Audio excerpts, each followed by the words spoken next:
Well, welcome to the Worship Poor podcast, where we talk about worship and what it means to be a worshiper. I have two guys who have been on the podcast before with us today, but Carter Ellison, he was on in season 1, and then David Wolski, who was on about 2 episodes ago. Guys, as we open up this podcast, what's one thing that you like to do, like not work, not your responsibilities, but your hobby, your thing that you love to do? Do you want me to go first? I would love for you to go. Okay, first, cool. actually. Like You're there's the a little give and Floridian. take here. I love this. Yeah, I mean, so outside of work, because we all love work. No, we love work. Obvious. Obvious, duh. Work I is mean, worship, man. Yeah, work is worship, and that's a good thing. Man, I love to travel, but I'd say that's like one of my favorite things to do. But hiking, just getting outdoors, seeing the Lord's creation, unaffected by the things of man, just like the way the Lord intended it. I think it's just settling.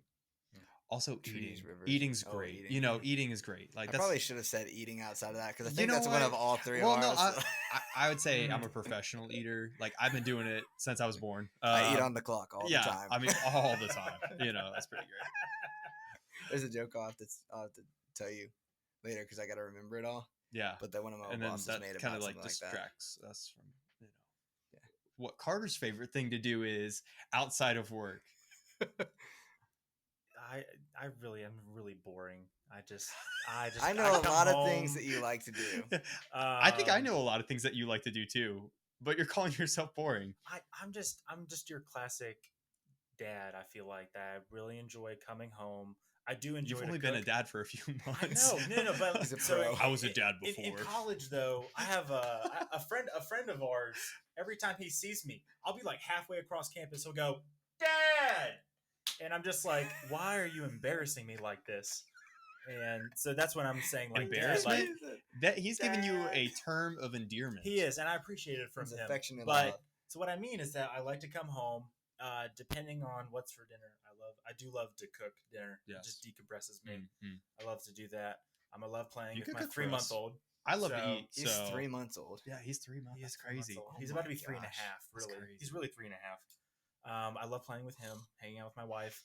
Where's But this year gone? I also like to play golf when I can. Yeah. See, I that was also one of the watch things I was Scotty thinking. and Man. also watch Scotty Scheffler dominate Dude. any tournament he's been playing in. I mean, it's just beautiful.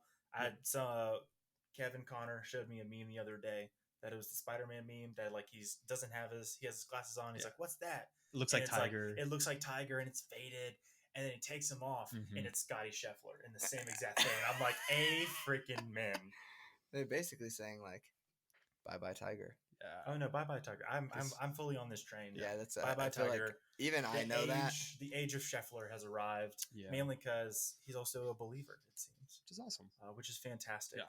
and that honestly makes him more endearing to me. So I'm here for it. I love it. You're not awesome. a bad golfer either. You're pretty solid. Thank you. Yeah. I would be a horrible golfer. Also, I just have to be like straight up. There is an echo coming from somewhere. I hear it. So, yeah, Oh, yeah. I'm If gonna fix that real quick. Yeah. But I'm not gonna cut it out because it's no, just a part because of we the need podcast. echoes. You know what the heck is going on, man? This is hilarious. How about one more thing that you guys love to do? Hmm. This is what kids. This is what we call a time killer. Man, I think we like to fellowship. I do. There's just something cathartic about hanging out and belly laughing with friends. Yeah, I mean, I think, and that's a whole other thing. There's like a worshipful part of fellowship that if you don't have good fellowship, then you hate fellowship. Yeah. But if you, oh man, Whack stuff with your head. This is the best podcast episode. I love it. I love Like, it. actually, Carter. So I'm using all of my technology for the actual episode. So this is gonna be a great episode, a dysfunctional start, but every Hey. good episode starts dysfunctionally. I mean, that kind of checks out for us, though. I mean, really. I mean, True. We Once are we kind get of us a going, we're good. Fly by the seat of our pants. yeah. Kind of thing. Yeah. So, Except for I'm like struggle with that, trying to let loose on this episode. So thank you guys. Yeah, You're killing it, man. Yeah, It's you're great, doing it's great. great. You're doing great. we are doing great. We're killing it. We're killing it. Which, speaking of, fueled by coffee is Yes. our entertainment here. Another thing we all are passionate You about. stuck the mic in the cup. Oh, no, it I didn't- think no, it didn't quite go we're in. good. So this is actually an experiment brew. Yeah, Experiment. for the worship pour here. It is half Afterglow by Summer Moon and half Gamatui by Black and White.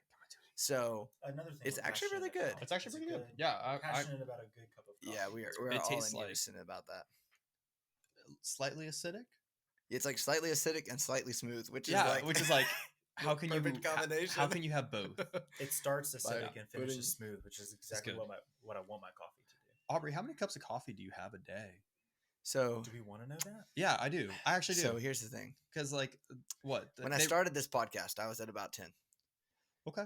A week ago, I was about 8. Okay. This week, which it is only Tuesday, I have so far successfully had 2 cups of coffee a day. Whoa. I know, right? Wow. Basically, my doctor said, stop. And I said, I don't wanna. Can I wean? Can I wean off of it? And I did, and I'm staying at Mhm. 2 to 3 to 4. Yeah. No more than 4. I'm moving forward. That's good. Or 5. I think you're not supposed to Don't have tell me. more than like 400 milligrams a day. Yeah, you're not. Yeah, Which is about that's fine. how much in a cup of coffee? How many milligrams? 95. 95. 95. Do you know how we both knew that? Like instantly, like we know what the No, threshold is. I know. Like I just know I shouldn't drink 2 energy drinks in a day, or I could die. I'll say that. no, it's it's not not could coffee. die. You know, I've had 4, you- and it's fine. after Just don't do it all the time. after 3. You look like a shell of a human being when you did that. No, though. I just I get- thought you were talking about now. I was like, okay, well, thanks for joining us. Yeah, that was great. I'm gonna go cry now. we still love you. We're all just like drinking copious amounts of coffee to get through. It's the awkward almost part. it's almost a requirement that if you have an aspiration for any type of ministry Mhm. or just leadership in general, you are going to be either you're going to blend in and drink some amount of coffee, or you're just going to be all in. You're going to have 4 different ways you brew it and make it. That's You're true. gonna be Or you're gonna specific be about the your energy light drink darks. pastor. Or you're gonna be the energy drink pastor, or you're gonna be that one person that is like, yeah, I don't do any sort of caffeine, and you look at them, and you're like, it's like they're like guilty little pleasure. You know, they're like hiding something, like You know they got caffeine an pills espresso or machine something. there Yeah, somewhere. there's Yeah. like they have like their secret office, like that layer in the It's back like of it. button, Yeah, it's yeah, like- it's like full espresso bar. You know, It's like when Batman hits the button and You're like false. the box comes up that his suit is in and it opens, but for It's this just pastor it just opens caffeine. and it's just K cups. Yeah. sliding there's no all way you're not over. on coffee For or real, some form of some- caffeine. Some sense. At least, there. I feel like there is the tea pastor, Yeah, there's the the tea energy pastor. drink There is, pastor, yeah. the coffee lover, and the coffee addict. Like Yeah, that checks I out. think most of the pastors at Holly Grove are coffee addicts. No, I think they're in the fine line where they're at the coffee lover, and one more cup, Yeah. would be addict. 'Cause True, I think but they the- drink too much Folgers to be on. An I think that's addict. what makes them over on the line of addict. See, I almost think that's the Mm, opposite. I They think enjoy so, too. drinking the coffee. Yeah, yeah. But if they were an addict, they would know, and they would only There'd be drink like, the good stuff. Does that mean I'm an addict? Because I definitely avoid that coffee at all costs. You might be. I think actually you've trained me to be a snob, though. I was gonna That's say, what yeah, I've I done. think I wouldn't call you an addict because I don't see you like the pot of coffee is not in your office. every Within day. both True. categories, there is a coffee snob. Yeah, Mhm. yeah. I'm not the snob. Yeah. But I do. You flirt with the line of snob. You can be the I'll take lover that. snob, Yeah, the I'll take snobby that. lover. Snob. Snobby. Don't like that. Yeah, I don't like that. Snobby I don't lover. like that. Clip that. All right. Unclipping that. I'm keeping it. No. I'm saying like keep that forever. Like that's just Carter's catchphrase. Is like Oh, I Snobby thought you were lover. telling me to get rid of it. no, I was like, don't what's wrong with don't you? cut That's that. good That is content. that's great content. I love Oh it. my gosh. Man. Anyways, Anyways, well, wow. This is What an a intro. super fun intro. Yeah. But today we have our episode Mm. titled Hot Topics. And somebody Left their ringer on. Today's episode Cut. Today's episode is labeled Hot Topics. And so what we've got several hot topics that we're going to talk about today, but I want to preface it all with, unless we're talking about the funny ones, Those Yes. ones, I think that we We have are genuine experts. opinions and expertise. Yes. When it comes to the serious ones, we are three brothers and friends who really just want to have a good conversation that might be beneficial for you guys, but really would be beneficial for us. So I just kind of want to preface that since we are talking on some more important topics. I don't want them to kind of get lost in the jokes and kind of written off or thinking that we know it all, because we definitely don't think that, and we don't know it all.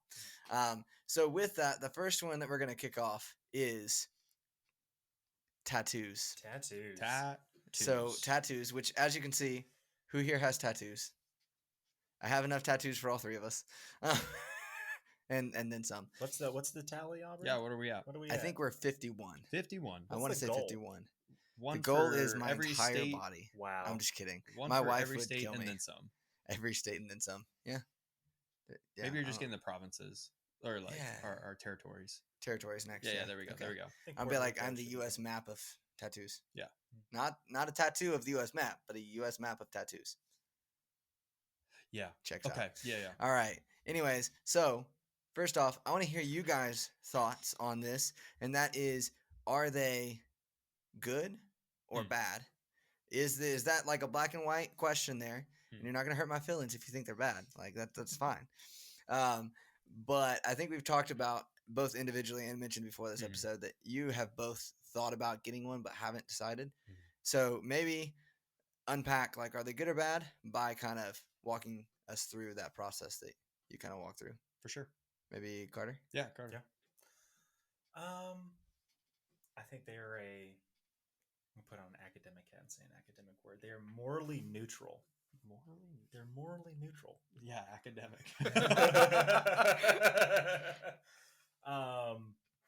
Yeah, I don't think they're good. I don't think they're bad. I think you have the ability to make them good or make them bad.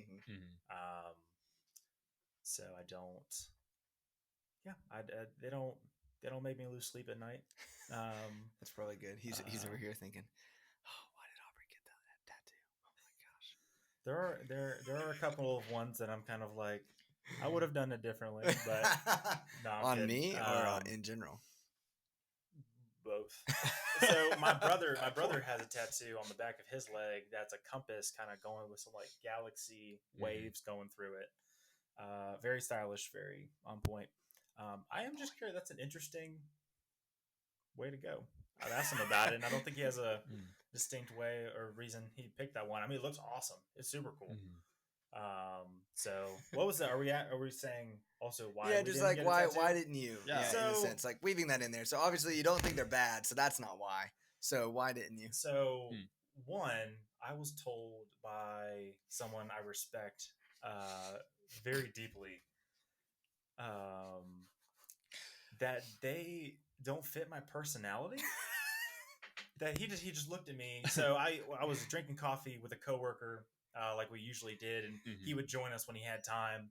And we're just sitting there, and like tattoos come up because he's got a couple of tattoos. Impressive tattoos. Yeah, Like, they're not like they they're look not good. like Tasteful. Very tasteful. The least Fits his personality. fits his personality. Yeah, it fits it. But he looked at me and he was like, "Yeah, they're not really." Because I think it came up, and I was like, "Yeah, I haven't thought of anything good enough I'd want to get tattooed." And he just went, "Yeah, it doesn't really fit kind of who you are, like your personality and stuff." And like, because I honestly think I was like, if I had something good enough, I'd be willing to endure that pain and go through it. I always thought it'd be cool to Endure the pain, feel the benefit. Pain is weakness leaving the body. It is, but I hate needles. But I always thought so. My wife Rebecca, like her name is spelled like the Hebrew way of Rebecca. Wow. So I thought it'd be super fun to get Rebecca on my arm in Hebrew. Yeah. Apparently it doesn't match your personality. But apparently it doesn't match my personality. So yeah, so like I've thought about it. I honestly don't have anything cool enough or something I'm passionate about enough to get tattooed. Because I do think of more of like Scotty a Scheffler. long term, just his face and a heart right here. Oh, we're like over the over heart. our peck, right there. There you go. Yeah. That's not weird. But just like I'm like, all right, I'm 85 years old. They're preparing me to be buried, and they go, that really? Yeah. And I'm just like, is that going to? I do think about that. It is funny, but I'm just like, like I'm gonna be because like I'm not gonna be thinking back on these decisions when I'm older and just be like, I'm a very in the moment kind of guy sometimes. I'm just like, oh, I want to do that. I'm gonna do that right now, and then I move, and then like the next day I'll just be like, that was stupid. I have no desire to do that. Which is like great when it's like an Amazon list. I'm like, oh, this is fun. Like you put all the things in there, and you're like, oh, this is cool. And then like the next day, you're just like, no, that was the Taco Bell like messing with my brain waves or something. So what Taco Bell are you eating? any kind of Taco Bell. I mean, it have doesn't you really been go to the with Taco me. Bell here? No, actually, I haven't. Don't. Okay, Not the one over by But- Walmart. but I love me some Taco Bell. You can go to the one No. near here. Okay, that go to that that one. one's That solid. This one's safe. Okay, cool. You, you won't okay. get shot over there too. So That's Whoa, true. whoa. That's part of the Um, adventure. true. We'll take you. We'll go someday. Okay, We'll cool. risk it. That'll be good. But those are kind of my reasons. I think if I got down the road and I had something that I wanted to do, maybe. As your But personality change. If my personality changes to fit that, I'll probably go back to that same person and just like ask them, like, "Hey, I was thinking about this, and your comment stuck with me this whole time." So I'm just curious. And nothing. This person I'm talking about, I love them dearly. Yeah, he's a great brother. He works at where we go to school, and just fantastic guy to get to know. So. It did take me back. I was like, oh, okay, cool. Okay.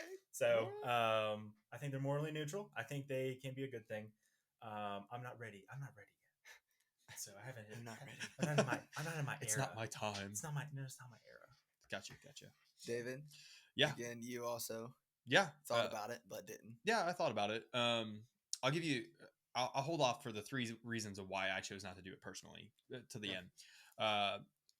I think I landed in a very similar spot. Like, I think it's morally neutral. I think we talk about context in scripture a lot, and we talk about the body being the temple. And I think there's some people that take that a little aggressively, just like any verse that we hyperfixate on. I mean, super literally. Yeah, I mean, literally. It's I think it's something that has become a deterrent for people with tattoos attending churches that have individuals in there that are very vocal about, oh, it's sin. I don't look at it as sin. I think we'll unpack this a little bit further too as we dive a little bit into this question. But I don't. I'm still gonna love you regardless if you have some interesting images on your forearm or yeah. I mean, like I don't see an issue with that. I think that's just a form of self-expression, and there's people that are more artistic than I am that can make decisions that are permanent, and there's that. So yeah, I follow very similar, same camp, morally neutral. Are they good? I don't think they make anything better. Are they bad? I don't think they make anything worse. I think that's just kind of like a medium. As for the reasons why I didn't do it, so like reason number 1, very indecisive for permanent decisions like that. And I just know that about myself. Like, Right there with you. like I'm a major outdoor junkie. Like, I thought about getting like a ridge line of a mountain on my arm, or like a pine tree coming up the back of my calf. Your context is like, Yeah, this totally fits like you. I had this coworker. Oh man, so I'm from, actually, I'll tell you where I'm from here in a second because it gives into a reason why I didn't get it. I had this coworker who had this really cool like sleeve that had like mangroves, like like with like big game fish like tarpon and snooks swimming through them, and it just looks so cool. And this guy was like a boat captain, and it just fit his personality until he got a sunburn, and then it looked awful. But yeah, anyways, so that one, indecisive, but I think number 2. I'm from Florida, the retirement capital of the U.S. I see what those things look like after years. What was something that looked really cool when you had some muscle mass back in your 20s, it's just a black smudge. No one looks like Popeye anymore. Yeah, with the big anchors on those. No. I mean, you don't keep those when you get older. Well, You keep them. You keep them. They just change. Just like the rest of your body changes when you get older, so do the tattoos. So They grow and change with you. yeah, they grow and change with you. Yeah. So yeah, I think I've been exposed to enough aged tattoos, and there's some people that it looks okay on, and others that it just does not. It does not help them. We'll find out which one I am later. Yeah, exactly. Can we like put it like a timestamp on this one for this video to be tied into a video like in 50 years? If I'm still doing this podcast in 50 years. No. Even if like this podcast comes to an end, we have to have a resurgence episode. Oh yeah, just for this topic of everything that we talk about. Everything with top. Oh gosh. Yeah. No, this is the most important. You'll understand that statement from later in this episode. Yeah. No. Of everything we talk about, this is the most important part. No. I'm just joking. Just rewind. Reason 3? Reason 3. For some areas of the world that I desire to do ministry in, it's a barrier. And so that's where it kind of became not that it's a major barrier, but it's enough to be like, oh, well, maybe I should think about not just for the time being. Yeah. Anyways. Yeah, I'll say my quick as the guy with tattoos here. Obviously, I would hope that since I got them all after I was saved. Mm-hmm. I was like making sure that timeline was correct. It's true. I would hope that I didn't think that they're morally bad. Yeah. But for me, like, I actually agree and disagree. Yeah, that's fine. With you said that you don't think they can make they don't make anything better. No. Well, no. Like, yeah. Just let me unpack. Of course. Well, and I think I've seen them. You shouldn't get a tattoo for this reason. Like, I don't think you should get a tattoo for the reason I'm about to say, Mm-hmm. but I think that the reason becomes true in some senses. So, like, my tattoos is, if you look at them, they're all seemingly random, but they're all pieces of my story. Of course. How I came to Christ, and pieces and parts like that. Mm-hmm. And so, I think that's where, like, I've had a lot of opportunities with people who just have tattoos who are walking down the street and they're like, oh, yo, that's awesome. What's that? And I'm like, man, let me tell you about the Lion of Judah. You know, so it has made those conversations easier for me. For sure. It's not a reason to get them. You do not need a tattoo to share the gospel. Like, that's not an excuse.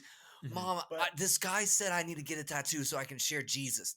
No, that's not going to work. Do not do it. It's not going to work. But don't quote me on that. There's something interesting though. It works within your personality in your context. For you, it opens more doors and it closes it. Whereas for you, David, it would close more doors than would open them. Yeah, and I think the thing too is I also always believed. I had this debate with somebody my first year in the dorms at Southeastern, where he was like, "Man, do you think that this is going to hinder your ministry? Like, do you think, man, now God had to change?" Mm-hmm. It wasn't like he didn't think God changed his plans for me after I got a tattoo, but he was like, "Do you think that this changed what it could have been?" And I was like, Mm-hmm. "No, I think that anywhere that the Lord has called me."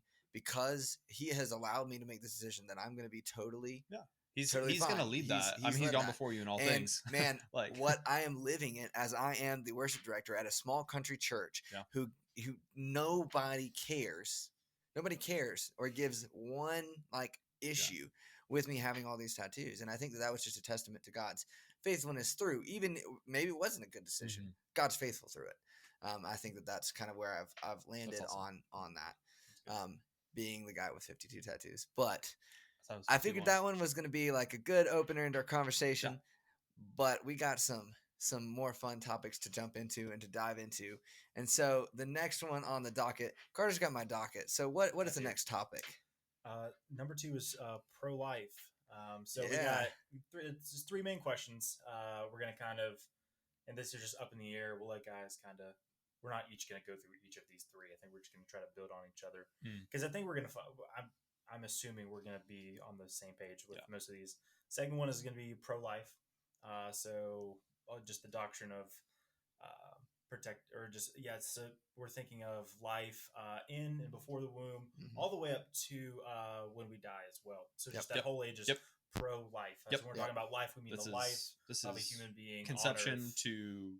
Yeah, Great. and so and so the alternative is obviously we have this battle of pro-life, pro-choice that's going on in our culture. So just as we like open up this, where all do we fall on that? Do we all fall pro-life? Like from Unashamedly. yeah. Yeah. Yeah. Yeah. I mean, I assumed that we were all going to be on the same page, but I kind of wanted to preface Yeah. with that and making sure. Absolutely. And so, kind of like the first question, and David, maybe let you take this one. For sure. Why pro-life? So why do we, at least as Christians, especially as Baptists, Southern Baptists, believe that it is life from conception to tomb, from womb to tomb? Yeah, womb to tomb. So unpacking that just a little bit, and just looking at this through the lens of, I think we need to just go back to like Genesis, like that that's the starting point for everything, because that's where man comes from. So we are made in Imago Dei. We are David, what does that mean? Oh my goodness. It means we are made in the image of God. We are image bearers. And so when God takes the time to get dirty, like, and get into the dirt, he could have just created man, but by word. Yeah, by word, just like God poof, said. poof, man. And he forms man and he breathes life into man. And then like he also has special creation in like creating woman as well, of like taking ish out of isha, and like this beautiful creation of male and female. We learn a couple of things just from the Genesis account. One, man is something special and different from the rest of creation. We're not just mindless animals. So, a farmer, for instance, has a very different outlook of how he would treat his herd, versus a child.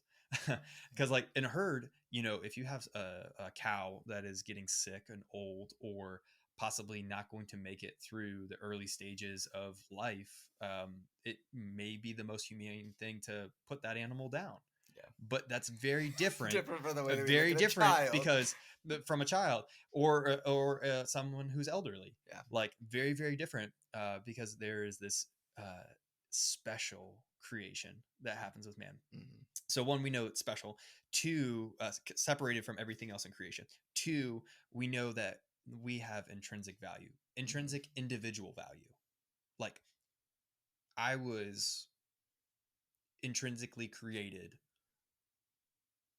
through the will of the Lord differently than how you guys were, where we have our own experiences, life, different parents, different opportunities that we've had in life, in a different relationship with the Lord. Yeah. While we might be in unity in some things of the ways of the Lord, they are different. Yeah. And so with that, there's also that intrinsic value to create and be an image bearer. And I think we see that, and we're seeing as we're seeing more and more people in our lives, from the full range of ages, from a child to someone who's elderly. And I hope you understand when I say elderly, that's not a bash. I actually think that's a good thing, because we learn so much from those two perspectives as well. Man, there's some things that like there's 5-year-olds have described to me about the things of God, of like asking questions that are more mind-blowing to me. And then I'm like, I'm a seminary student and I'm trying to learn as much as I can in this period of time. And I'm like, man, this kid gets it better than I do. And it's like, it's killing me, but like in a good way. Yeah. And so I think there is a desire for life. I think God puts that desire for us to sustain life, because he has also entrusted us to sustain the life of the earth that we're on, but also be fruitful and multiply. Yeah. Like there's this command that this is what we're supposed to do. As believers, we know that is not always, we're starting to get into like people who cannot conceive, right? Yeah. Like there's still the command to be fruitful and multiply. This is for people who, yes, can create physically, create more image bearers, worshipers. Well, we're getting there. Oh, you jumped the gun. You jumped the gun, Carter. Again. No. He was like, David, man, you're taking too long. Get to the point. Worshipers. Yeah, worshipers. Yeah. I'm like a child. I have a very short attention span. Actually, so remember that. Get to the bar. Yeah, you're the 5-year-old that you. No, I'm just joking. I'm just joking. Checks out. But yeah, so yeah, so there's this. Where was I? Basically, you can pick back up on where like the people who can both physically create worshipers, Yes, but then and spiritually also create. Yeah, because spiritually, I mean, and just going to our last conversation about Yeah. evangelism, that is the goal: is to create more image bearers, worshipers of God. And so when we remove, and this is where it gets a spiritual side to it too, when we take away the intrinsic value of life, we get into a dangerous position. It's just it's a messy place that you can't. There's just so much, and then when you Yeah. take away the intrinsic value from a certain age, Yeah. It's. Do we put a cap on that? Yeah, Yeah. like, Do you put a cap? I mean, if you're gonna put one at the beginning, you have to put one at the end, in my opinion. Yeah. If you're gonna follow through. yeah, exactly. The mental jumps you have to make to get to each conclusion that allows you to take life. You're already removing so many barriers and foundations that are just wiping the floor clean. Where it's just like, if you make this assumption, well, we've cleared the way of argumentation that clearly just leads to this. So yeah, and I feel like it's so hard, and this is the balance that believers have that we have in this age of where we're at, because we have to defend that life is important from the beginning to its end by defining where its beginning and end is. Right. And I feel like that's the thing that's so difficult is, like, man, we know that things like abortion and I mean even ending the life of elderly is not something new to our I mean, we're not ending the lives of the elderly people in the US or anything like that. But you go back to the Roman Empire and we see a lot of the things that we're seeing today. I mean, it's not new. But for all we know, they could have seen. I mean, they didn't understand. They didn't have all the technology to see the babies in the womb, but they would abort those babies. They would kill those babies. Yeah. Because that's what was done. And some of the same thought processes of now. Like, they made this act of creating worshipers an act of pleasure for pleasure's sake. Yep. And then this was the thing that came out of it that we didn't want, that we didn't need. Yep. And it separated that. But now we have this ability to see a heartbeat, to see all these things from the very beginning and go, this is a living thing. And not giving them a bye, like when they when they didn't know. Yeah. But like, man, like you said, there's a lot of barriers that you've already eliminated when you get to the point of you have all this scientific knowledge. And in ancient times too, like what they're doing is they're justifying it through their religion. All like the gods of ancient Rome are still around today, just with different names and modernity. So they're in ancient times, they're still removing the same justifications. Yep. They just look differently. They just say, well, Zeus allows me to leave this child on this mountainside to die. Which is funny because most of their myths, a lot of heroes come from that baby being left there and then being the gods having pity on. Exactly. So it's crazy. It's a thing that the gods then look down and have pity upon their creation, which they've let to just do their own demise. So it's interesting. Yeah. And I think we could continue on this conversation for just a long period of time because there's so much to unpack. And we might be able to unpack a little bit more answering this side of things, but I kind of want to talk a little bit about, and can a believer stand on the side of pro-choice? When you get into this is again where I want to preface, like, we're not the experts, but this is us having this conversation, kind of where we stand. Like, man, Carter, where do you think that that's possible for someone saying, like, short answer? Do you think it's possible? Where do you think the issues are if it is possible? I don't think I can. So like, I'm not God and I'm not saving people and I'm not working in someone's heart. And so I'm not, nor can I see that too. Yeah. Like God is the one who judges. So but I'm going to say it would be very hard just because of how David's saying, I mean, God loves life.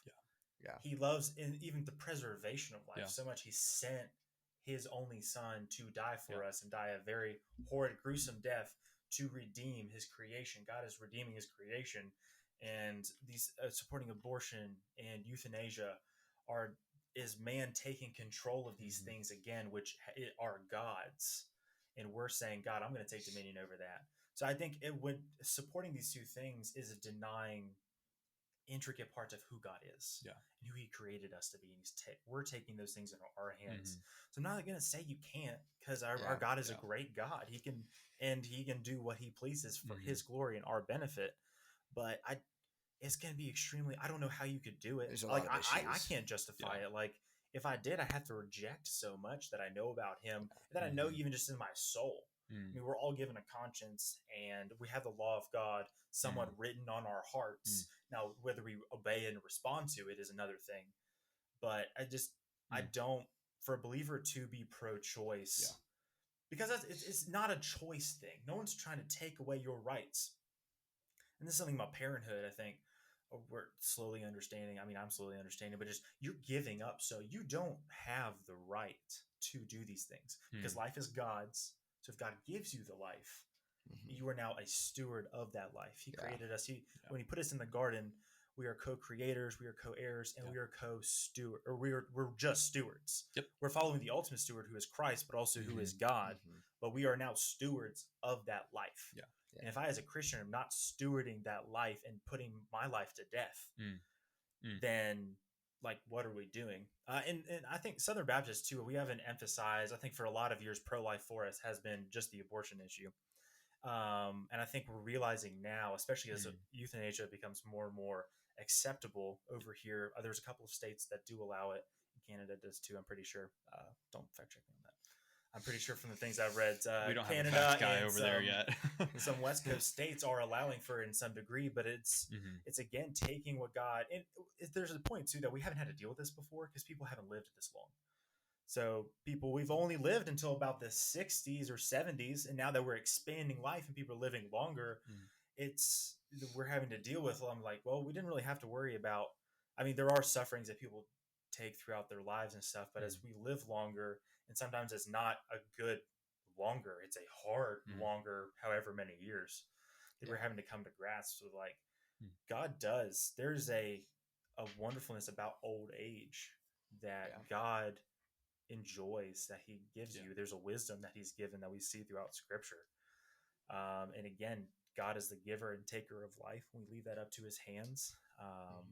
So, and there's a lot of nuance about it that we'll be able to cover and that's today, like, this can be its 100% for sure own podcast episode as a whole. Can I want to unpack just a little portion of that. Yeah. So have you guys ever read the book The Giver?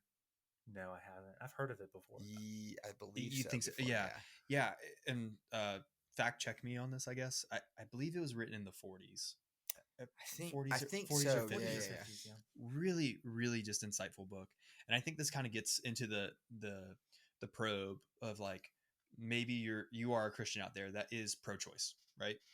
And we have this utopian world in this book, The Giver, and there is this one individual who holds all of the emotions in the history of mankind that came before, right? And you have a black and white world. There's no color. And there is a euthanasia for the elderly.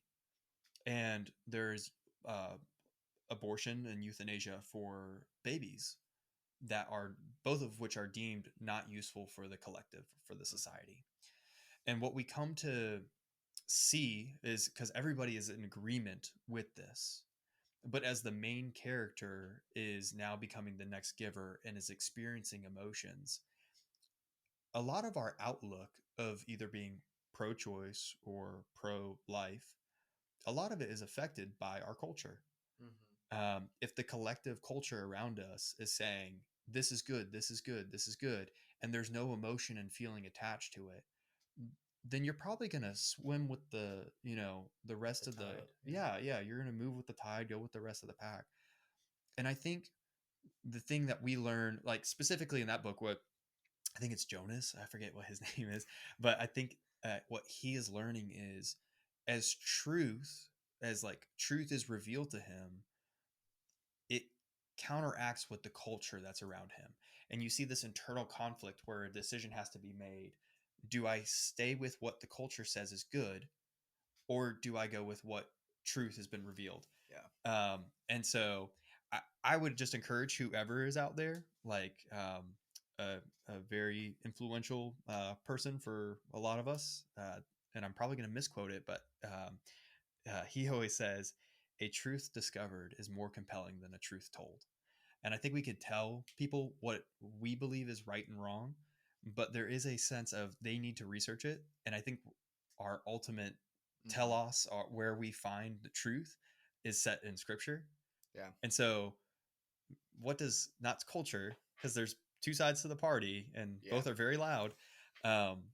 What does, if we're affirming Christians and saying this is our authority source, then what does scripture say? Yeah. You know, and let that shape your opinion about it.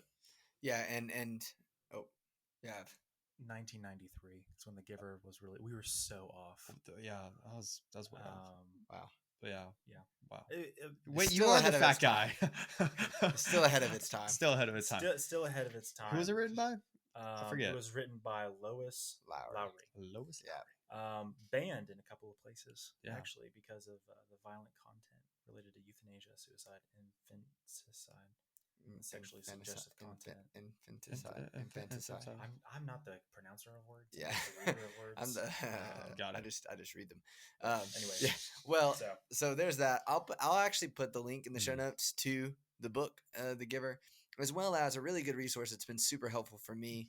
I don't like getting into politics and into things that are just highly debated in our culture, but I've learned as I've kind of grown in ministry, it's important to be knowledgeable and not be the one who knows it all, but to be knowledgeable.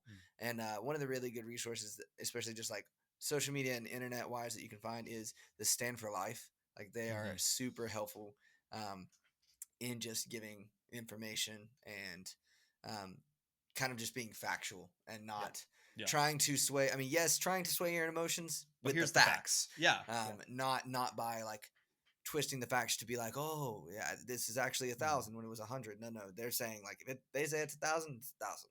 Like it's the facts. So yeah, moving in a very, very hard shift from that topic. I want to take it back to a little bit from a very of, lighthearted topic to a heavier topic. It's all coming fair real quick. We're just going. So we're good. Back to 30,000. So, oh man, I'm out of coffee. This is not good. Yeah, I know. I ran out too. Well, we are going to talk about mustaches. Mustaches. One of God's great gifts and most. Or is it? God's gift to man, not God's gift to woman. Well, the opinions are divided. Yeah. So okay, actually, David's actually rocking more of a beard than normal right now. Yeah. He is. Normally I'm just the mustache guy. Normally he is the mustache guy. David is the mustache guy. And I am the wannabe mustache guy because I can never keep it long enough to get a good one. Yeah. And I'm the guy who knows that he wants to sleep in his bed. And he knows both of us. Happy wife is a happy life.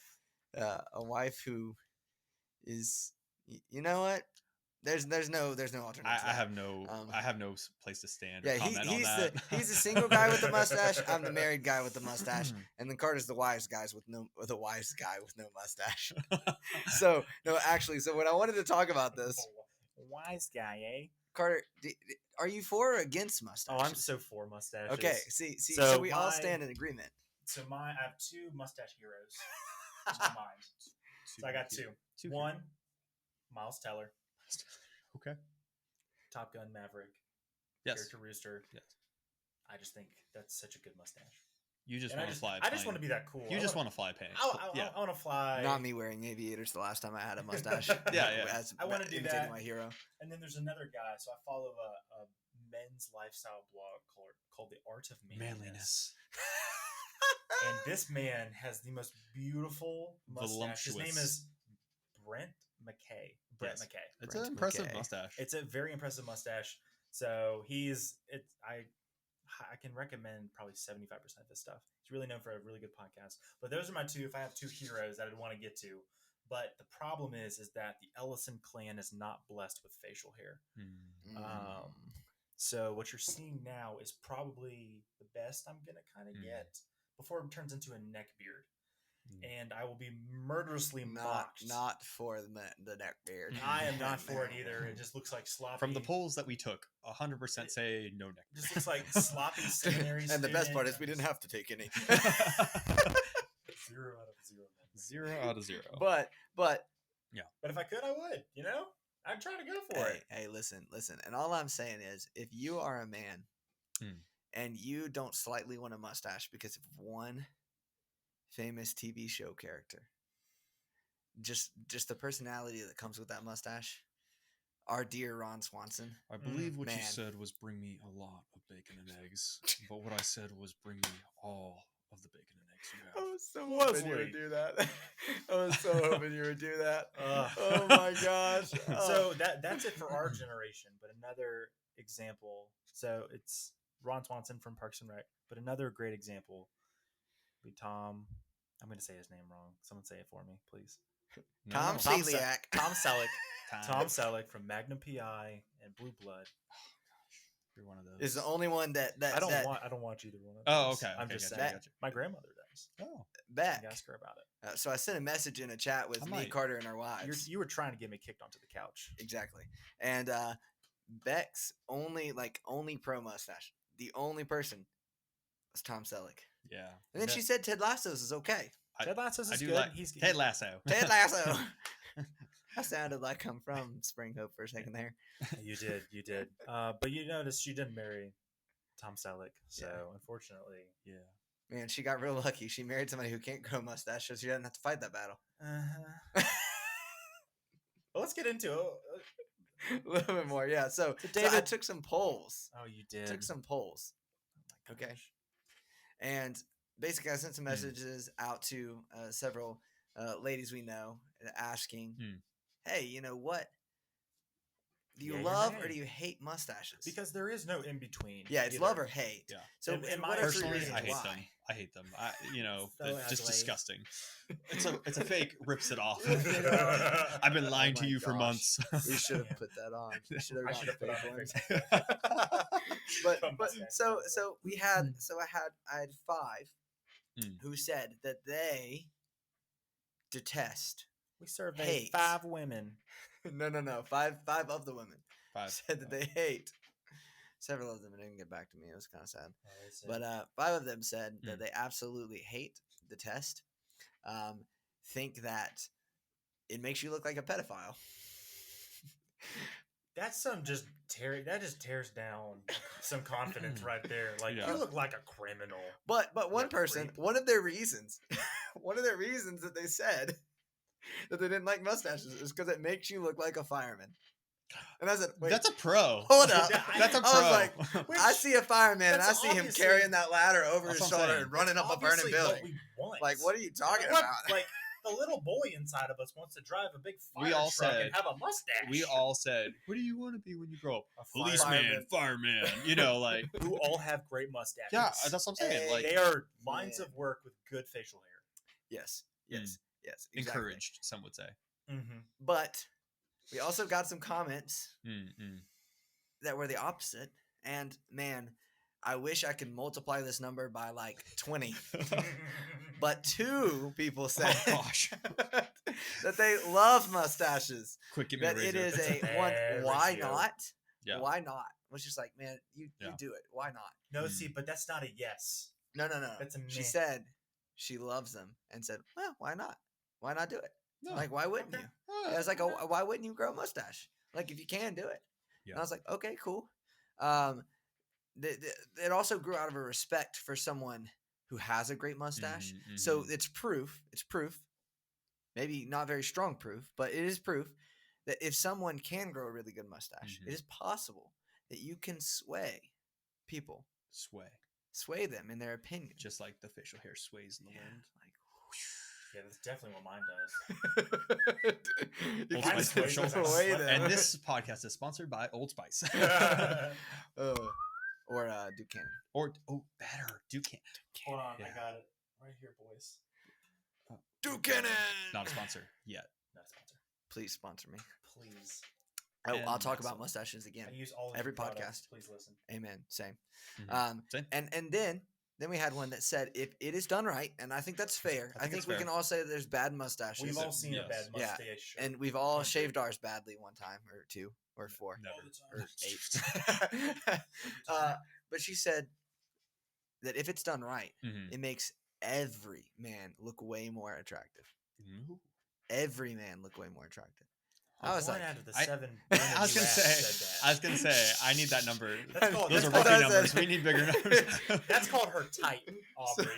Yeah. That's not an actual. hey, I said how much you can multiply it. So what I'm Try going to to take from read this this. Yes. is I'm going to multiply these numbers, and we're going to revisit this, These are very At the end of Baptist the numbers. season. Yeah.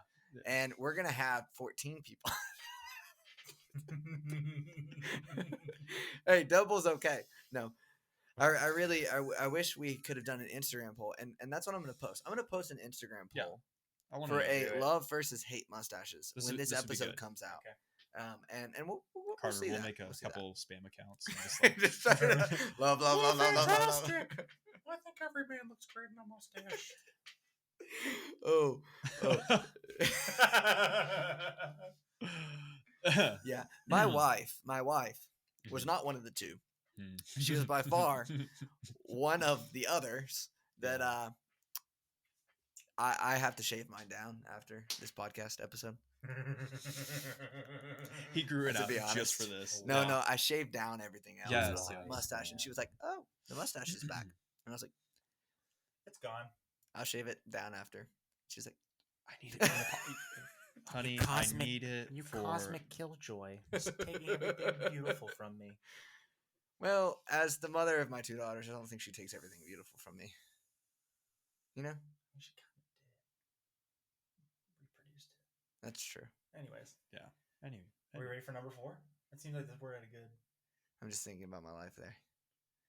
I'm back to that You, empty, you okay? empty, Do you want to? what empty shell that you called me earlier. Oh God, Carter, why are you beating up on him? I don't know.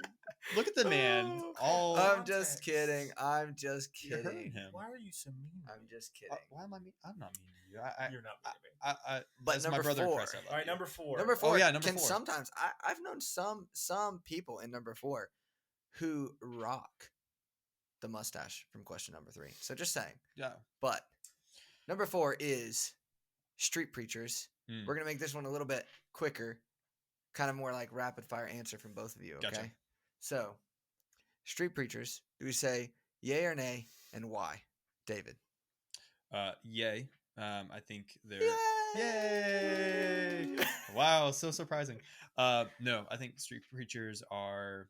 I think being an evangelist is a gift, a spiritual gift, and I think there's some people that are really well gifted in street preaching, and to take the onslaught of no's for the one yes, that's a different type of strength that some pastors don't even have to encounter that in a pulpit Sunday to Sunday. So there's a spiritual dependence on the Lord in that. I think it's important. One, in that they're engaging with the lost directly. I think there's also that weird position too. Sometimes I don't know if you guys have had this too. It's like you're a believer and you see a street preacher, and part of you is like, I want to go up and encourage this guy, but I also don't want to get in his way, and let him continue doing his thing. But from my previous experience of just doing like street evangelism, man, if somebody came up to me and just gave me like, hey, you're doing the Lord's work, and yeah, they may not be doing it exactly the way you would, but if the gospel is being preached, and like, I mean, let's put this out there, like if it's like we're Baptists, but like if there's a faithful Methodist or non-denominational or even a Catholic preaching the true gospel, that we are sinners in need of a savior and that Christ is the only solution for that, man, I want to support my brother that's doing that. Like that is a holy work, and I think it's important. Yeah. Carter? Yay, nay, why? Nay. Nay. Oh, And come on, here's the man. reason. I really No, I'm just joking. appreciate. I really appreciate how you said. I think I'm saying nay. I'm yay to the street preacher you described. Yeah. I'm not saying I'm- all of them are good. No, and Yeah. I'm nay to, so just in my context, I haven't come into contact, so I'm just a socially awkward person. So just me just looking at them doing that, I just go, I'd rather get a cup of coffee with somebody and share the gospel with them. So just one, I just look like I just look and I'm just like, oh, that's not how God wired me, and so that's just me being anxious about something dumb. But two, I just have not. So for context, so like when I'm going to the North Carolina State Fair, there's always a couple of street preachers right there. Yeah. And all they preach, from my perspective, and just quickly walking by, is hell and condemnation. Yeah. And I just think that, especially for the Bible Belt, Yeah. people are so turned off by that that they just think God is some cosmic killjoy. Yep. That is just waiting just to murder them. Yeah. That you take the beauty out of the gospel. And I think that's just what's so hard for me. Part of the gospel message is calling them, like, we do have to preach the condemnation. Yeah. That's a part of that. Like, That's God's part of it. wrath on sinners is something that we can't avoid. However, that is all they lead with and all they preach from. And I can tell that their hermeneutic is off. And when I get the tract from somebody, all I read is that, what are you going to do when you meet God? And it's the same thing like when you pass all those billboards, going down 95, and it's like, repent, the kingdom of God has come. It is. You should repent. Yeah. But that's... And then Bucky's what? advertisement. And then Bucky's. And then Bucky's south of the border. World's biggest peach and all these things. Yeah. You're just like... And then burning flames. Burning flame. Where are you going? And I was like, that's not... It's not helping. It's not helping. And just the gospel is so beautiful and wonderful. Yeah. And that's how you're going to say it? Yeah. Like, it is reality. Like, those God has redeemed will spend eternity with him. Those who are not redeemed and reject him will go to hell for eternity. Just in my experience right now, that does not turn people on to the gospel. And they have to, and I'm just, the evangelism and conversations, it's an ongoing working in their heart. Like, you can't just do it like this too. God does do it. Yeah. But if someone just sees a repent sign or hears someone say, you're going to hell in a handbasket and you need to turn to Jesus, like, what have we taught them about God in that moment? What are we showing them? Yeah. So maybe that's more like just I'm a nay to this type of street preacher, but that's kind of the only image I have in my head too. Yeah, and that's kind of like, I'm gonna say no to, and I'll say it in this way. I'm gonna say no to street preacher, yes to evangelist. Yeah, I think there's a clear difference. There is, and one is, so my personal experience with a street preacher is, it's after I was a believer, right? But I was wearing my skinny jeans, I had my tattoo, and I had my beanie on. I'm walking down the street, going to Winter Jam. There you go. And I get yelled at and said that I need to repent because I'm going to hell because I'm wearing skinny jeans, because I'm conformed to the world. I'm like, okay. Yeah. No, not the way. And I think that's what you were touching on. But I've also experienced faithful people who are preaching like, hey, you're going to hell, but God. Yeah. And that's what they're echoing it. And I think there's a difference. There's a street preacher who's just there to stand on the street and yell at people, and who thinks and he might be doing what he thinks is the work that God has given to him. Yeah. I think that there needs to be more grace, like Carter mentioned. But I think that I've seen some good evangelists. Yeah. And man, those people, we need those people. We do. Because those are the people who preach, who do. I mean, I just literally forgot the name of a man that I can't believe I forgot his name. Billy Graham. Oh my gosh. What a guy. Wow. What a guy. Billy Graham was a phenomenal evangelist. And yeah, we might say, oh, that's different. He went and he preached at stadiums. He preached to huge crowds. I'm like, yeah, but he did the work of an evangelist. If you're doing that on the street to one person, yes, I'm totally for it. So God is equally glorified by you doing that to that one person as he is to Billy Graham preaching to hundreds of thousands of people. Yeah, exactly. I remember, I remember going to the circus as a kid, right?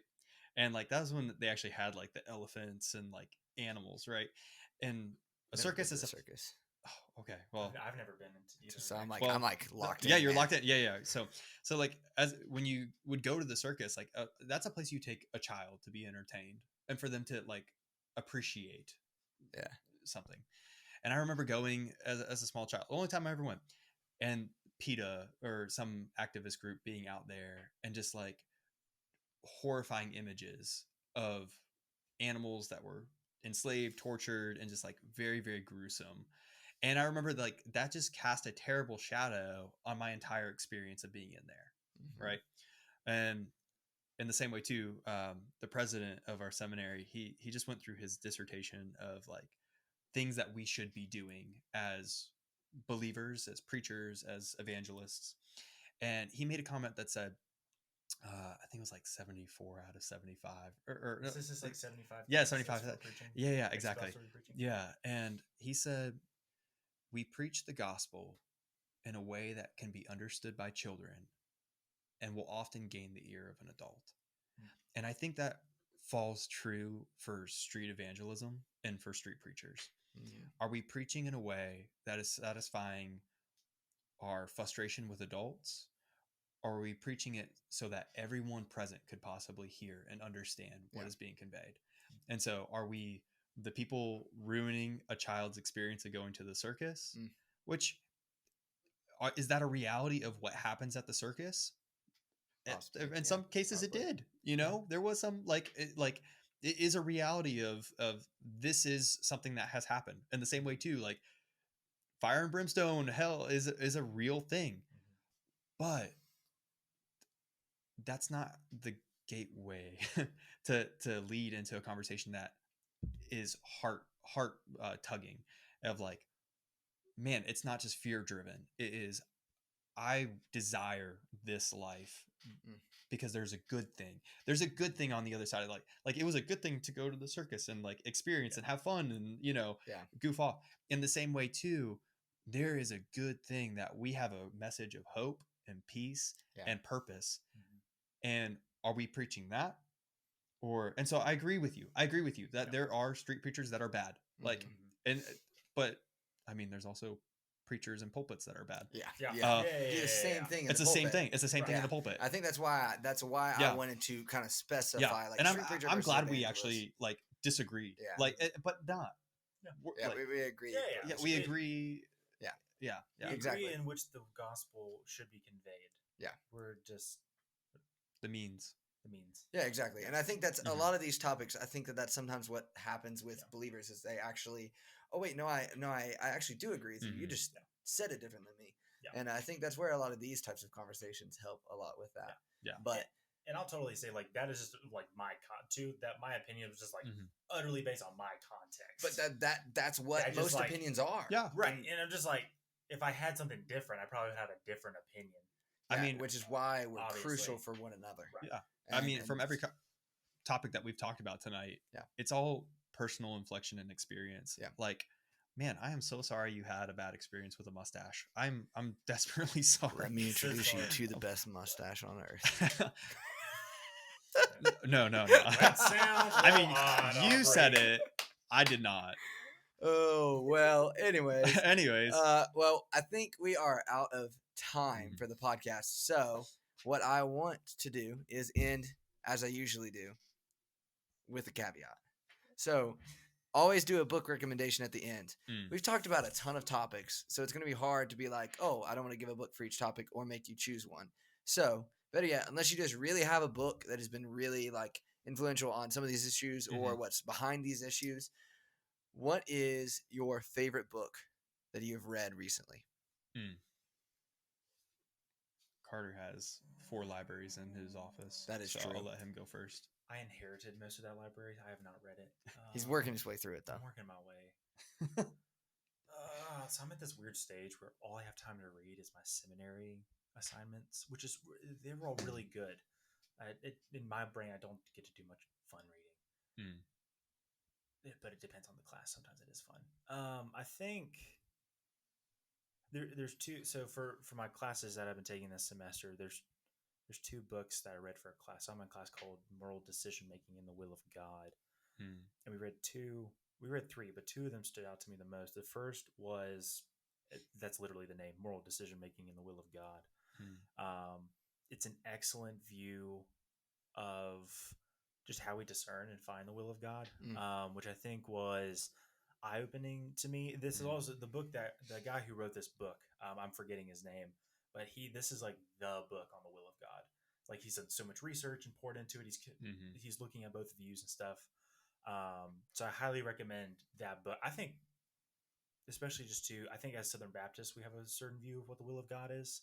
And even just Bible Belt, what we think the will of God is. And I think that book does a really good job of fleshing out, okay, you believe that. Well, what does that mean for the rest of how you live your life? And he does a good job of working it out. The second one is Just Do Something by Kevin DeYoung. If you haven't read that book, it's 120 pages. I read it in 2 days, taking just a little bit of time each morning. It is excellent. It is not the last or only book you should read on the will of God, but it is a good kick in the pants, kind of like, we love those. Hey, why don't you get off your butt? And so his audience he's writing to millennials, because he wrote it, I think, 2009. So this is just when the millennials are coming of age. They're starting to have families and stuff, or not having families and not taking jobs, not making decisions. And so it was really good. And he says it too. He's like, we have 120 pages. We're not going to cover everything, nor is this a big issue. But he takes it too from his grandparents, who were Midwestern, like farmers and factory workers, and he interviewing them. They were like, we didn't think about the will of God. We just loved God, loved other people, and then worked our jobs and provided for our families. And that was the will of God. We weren't having to debate it. So those are 2 books I highly recommend you go and grab. I add on 2 resources too that are helpful for me. He's adding so much for me to. He's a secret librarian to put on the show notes. Yeah. So 2 blogs. One of them is an official SEBT or a Southern Baptist entity. The other's a good help resource. The one is the ERLC. That's the Ethics and Religious Liberty Commission. That's an arm of the Southern Baptist that focuses on policy and just different political issues. So if you have questions about, like, well, yeah, what does abortion look like in my state? Or like, hey, I see something in the news. They are taking those things that are happening and applying them to Southern Baptist readers. And the second one is the Gospel Coalition. I don't agree with everything that's on there and stuff too. It's a great resource. But if you sift through those, that website and that blog, there are some nuggets in there that don't take long to read, like 10 minutes. It's just skim through. These are just two blogs and websites that are just talking about culture and how do we deal with them as Christians. So yeah, and I'll link all those in the show notes as well. David, what about you? Yeah. So 2 that come to mind that just been enjoyable reads. So I love a good commentary. And and I know it's like, it sounds weird, like a book, because this commentary kind of reads like a book. Let me put that out there. So with my discipleship groups, the guys that I've been regularly meeting with, and we're going through the book of Ephesians, which is just like core. And as they're weekly, we're kind of going through our own, like, hey, this is what we've gotten from our own study of the context of the text, verse by verse. Dr. Michael Youssef, he is not Southern Baptist as far as I'm aware, but he is like at the forefront of ministry to Islamic countries and translating. He's from Egypt, but he wrote this beautiful commentary on Ephesians, and it's just like, and tying in just some personal life application, but experience of what the life of the believer is, and the confidence that we can have as redeemed children of God that have now we have life, we have security, and we have purpose. And I think as we're sorting through all of the questions that we've gone through before, like all of those kind of deal with the internal questions that we ask of like, what is our life? What is our security? And what is our purpose? Like, and I think, maybe not the facial hair one, but I mean, but maybe I have security in my stash. No. I mean, sometimes you have to, man. These haters be real. Yeah. That's all I'm saying. Golly, yeah. I can't withstand it. Hey, I had somebody tell me the other day, if you ain't got haters, you ain't be popping. I'm trying to still unpack that. What 12-year-old told you that? They were 3 times that age. Most Gen Z thing I've ever heard. This is somebody a bit older. Well, you know what? It actually makes more sense to be older. It's not cool to be that. It would be like, I don't think that. I think it's the youth. It's like, don't say popping. There's no haters, then you ain't bussing or something like that. Yeah, something like that. Yeah, I that think more? bussin' is still. I think that's the Plopping. new word. Bussin'. Yeah. Plopping. So yeah, Dr. Yusuf, commentary through Ephesians, really, really useful. I don't let a commentary dictate your internal scripture infilling, but it is sometimes good to get it's good to have outside perspective. He has a fantastic testimony as well. Yeah, he just does. being a Middle Eastern pastor and believer as well. Oh right? my goodness. Yeah. His I've heard his some church. stuff with him. Yeah, he's Church of the Apostles outside of Atlanta. Mhm. Beautiful ministry, like beautiful of where they've been able to bring the gospel to places that it's not available. Yeah. Wow. So there's that. And then the other book, there's a book that's just called Grace from Kyle Idleman. And there's, as I'm discipling this, working through with this one person who's dealing with some of the issues that we've talked about tonight. And I don't want to say issues, some of the areas of questioning that we've talked about tonight. They're not issues. They're just areas worth more questions. Exactly. It's not a academic book for sure, but it is a letter and testimony of encouragement of a family and families plural that have gone through struggles, like family members that they didn't know they had until later in life, long lost siblings that they didn't know they had from another family, like things like that. And like, what does the grace of Christ, and I think of like the church in Acts where it says that they had unity in all things and there was no distinction.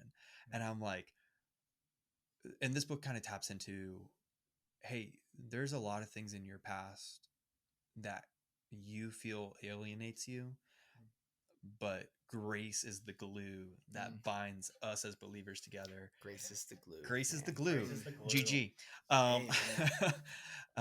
And so so that was just an encouraging book for us to walk through together. It's something I've read previously, but I was just reading it with this person just to encouragement. Yeah, and it was good.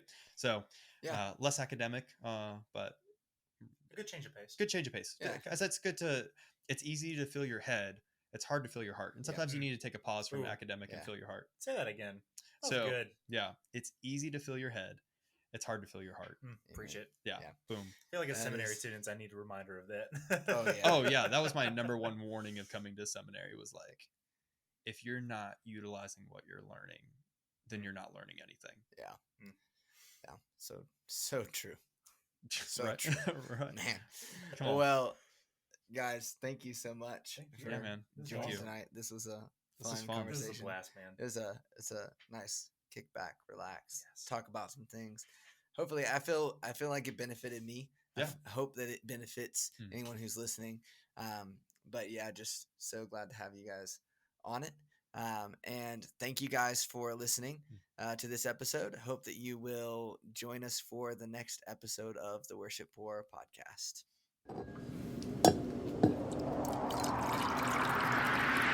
Thanks for joining me on the Worship Poor podcast. Hope you enjoyed this week's episode. Be sure to check us out on Instagram, Facebook, and X, formerly known as Twitter. Still gets me every single time. And also be sure to check us out on YouTube, as we will post the video live recorded version of the episode each week on our YouTube channel. Like, share, and subscribe so that others can join us on the Worship Poor podcast.